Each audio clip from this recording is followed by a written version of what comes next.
And I remember looking behind me, and in the snake of the ticket line In was a the guy who looked very snake of the familiar. I had ticket no idea who line. he was. And I told my mom, this guy looks so familiar. And as a typical mother, she said, go and say hi. No. We were late for our flight, and I'm not going to come off like a crazy person with a... See, here she says that her mother said, go and say hi. Well, in the other video, she says the same thing to her mom, but says her mom says nothing. So which is it? Which is it? Did her mom say nothing? Or did her mom say, well, go and say hi? Which is it? Turned around, and I saw someone who looked super familiar, but I've never talked to them or met them before. And I looked at him and I was like, turned over to my mom and I was like, he looks really familiar. And didn't say anything. And I came back home and got a message from Tyler. See, she says he didn't say, she didn't say anything, or she said didn't say anything. All right, so that's one point that I want to point out, that she said that her mother didn't say anything.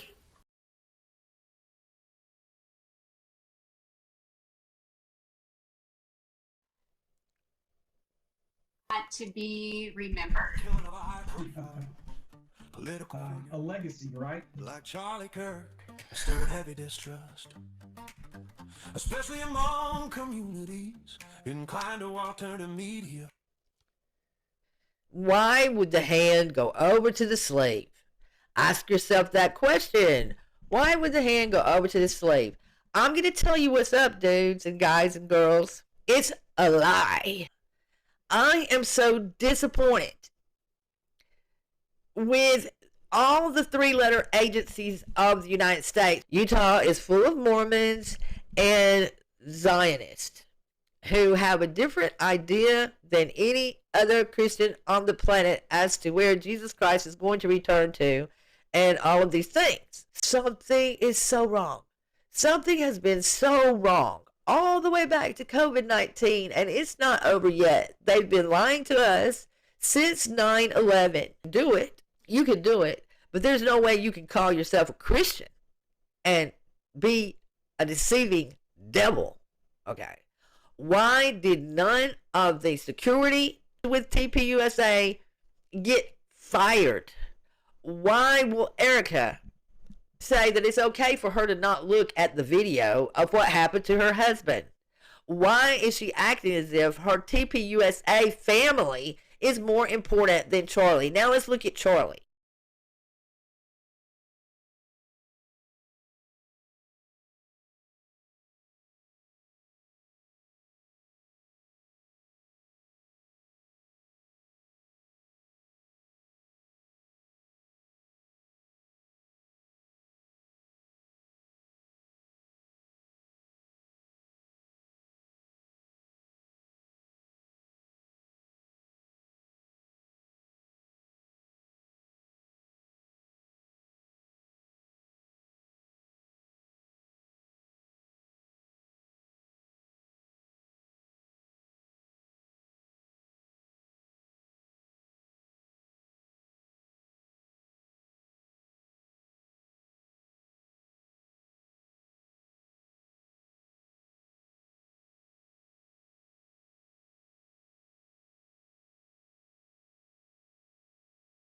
You were never meant to audition for your own worth.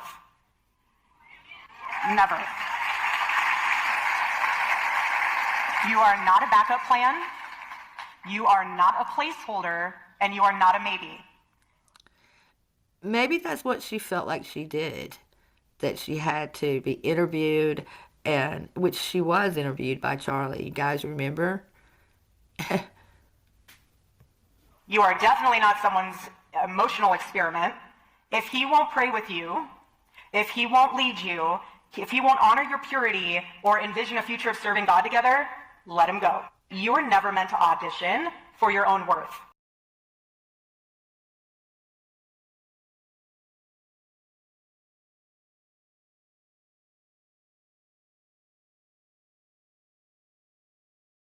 share with you all of the things that we have going on building. So I'm going to just start it off with this.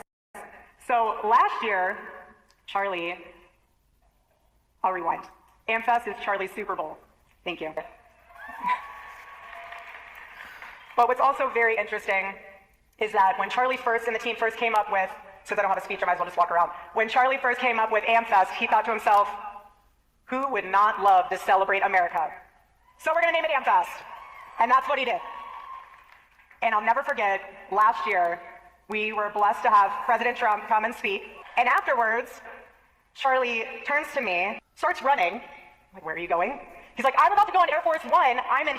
Even though she's putting it in a different context than what I believe she's actually saying, I believe that there's been several videos where Erica is telling us exactly what's going on. I really do think that he really left it in her lap.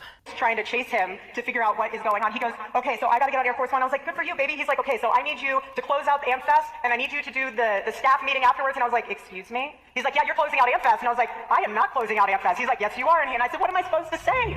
And he goes, you'll figure it out. That's why I married you. I was like, you always say that to me. Whenever we're in a position where we won't, like, there's no script, there's nothing. He's like, baby, you'll figure it out. That's why I married you. So again, here we are. There is a script.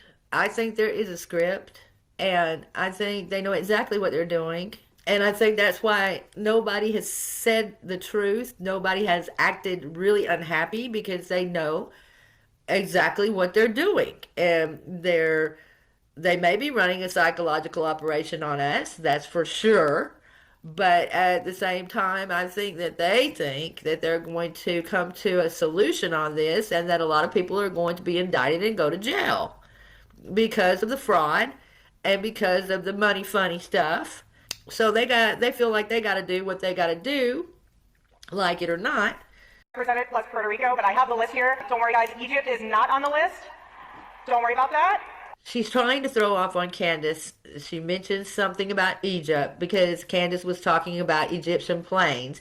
And we know darn well that if she was really concerned about the death of her husband, she would want to know about Egyptian planes, that she knows that she wasn't on them. Instead of fussing with Candace about it, she would be wanting to know what Candace had found out about the Egyptian planes. But, oh, how funny. I say Egypt and my iPad turns on. That's fun.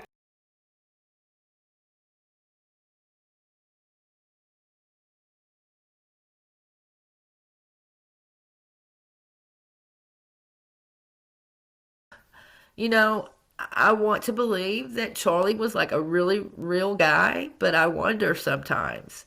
The way these Freemasonic people do things, the way these secret societies do things, they will infiltrate, they will pretend to be a Christian, they will infiltrate and they will pretend to be anything in any organization. The CIA will lie and they will infiltrate any organization in order to come out with the outcome they want to come out with. They will act, they will cheat, they will steal. Just ask Mike Pompeo.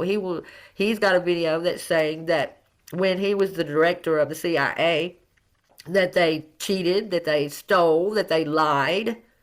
Okay, so here we go. Okay, so you started Turning Point 2012, right? So Trump's first rally in Arizona was when? And it was the summer of 15. Summer of 15. So I went with my mom. I was a Trump fan. To a Trump rally. To a Trump rally. His first one. And Tyler was there. Tyler Boyer. Yes, he was there with his wife, his beautiful wife, and his kids. And he came up to me afterwards and he was like, hey, we're starting this, or we have this organization and we're starting in Arizona. Would love for you to be a part of it. And it was one of those things where everything he said sounded super exciting, but I was getting ready to move to New York. And that was a season of life that I really prayed about, and it was something I needed to move on towards. And so I said, thank you for all the information, but I am moving to Manhattan. And I was like, stay in touch. And we didn't really stay in touch all that much. And then I went to Israel. And what year was that? That was 2018. That was May of 2018. And that was the embassy opening. I happened to be there in Israel too. And so I was on a pilgrimage with my mom in Israel, and it was our last day, and we were standing in the ticket line. And I remember just trying to deal with pulling together all the documents and stuff at the ticket counter. And I turned around, and I saw someone who looked super familiar, but I've never talked to them or met them before.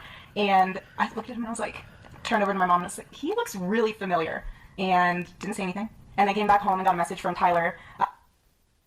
See, she says she didn't say anything, or she said didn't say anything. Think about that. She was 32 years old when they got together, and he's going to not only undercut her right here after supposedly being engaged to her, but he will undercut her again in the next video that I will show you.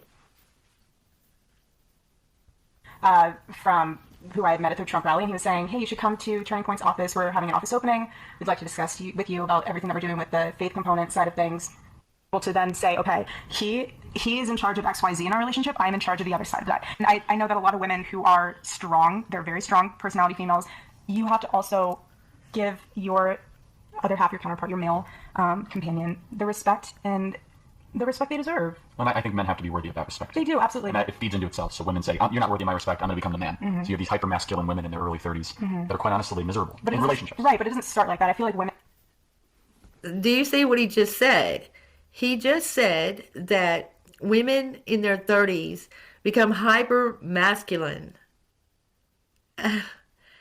You set boundaries, and you really are able to then say, okay, he is in charge of XYZ in our relationship. I'm in charge of the other side of that. And I know that a lot of women who are strong, they're very strong personality females, you have to also give your other half, your counterpart, your male companion, the respect they deserve. Well, I think men have to be worthy of that respect. They do, absolutely. And that it feeds into itself. So women say, you're not worthy of my respect, I'm going to become the man. So you have these hyper-masculine women in their early 30s that are quite honestly miserable in relationships. Right, but it doesn't start like that. I feel like women just, they keep tapping away until the guy completely breaks down and he's like, look, you do whatever you want to do. They just disengage. Or they become a feminine man. Right. New York's full of them. Yeah. It's of these men that kind of take a backseat role to a much more boss baby type woman. I just don't think that works. I mean, obviously I don't either, considering who I'm dating.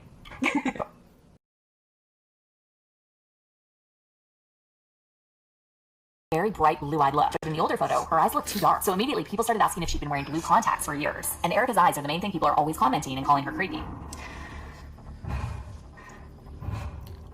She's in danger, you guys. I don't care what you say. She's in danger. This girl is in danger. Something is terribly wrong. She's being forced to do things against her will. And she doesn't know what to do about it. If you're not married by the age of 30, you only have a 50% chance of getting married. And if you don't have kids by the age of 30, you have a 50% chance of not having kids. You should know that. And I'm not telling you anything that is that provocative. It's just the data, right? Having children are a gift from the Lord. And unfortunately, our culture de-emphasizes it. To add on to that, for the women who are getting married after 30... Like she did.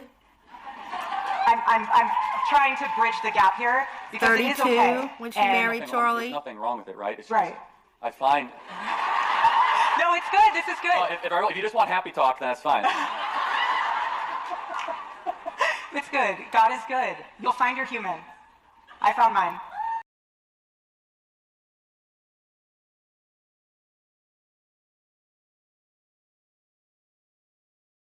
That's just weird. That ended up being Charlie. Nothing is by coincidence. Now, did we know that? No, not until we were like 3 months into our relationship and looking at timestamps, seeing that both of us were in Israel at the same time. But nothing is by coincidence when God is within you. Okay? So you guys go blaze a trail, okay? God bless you all.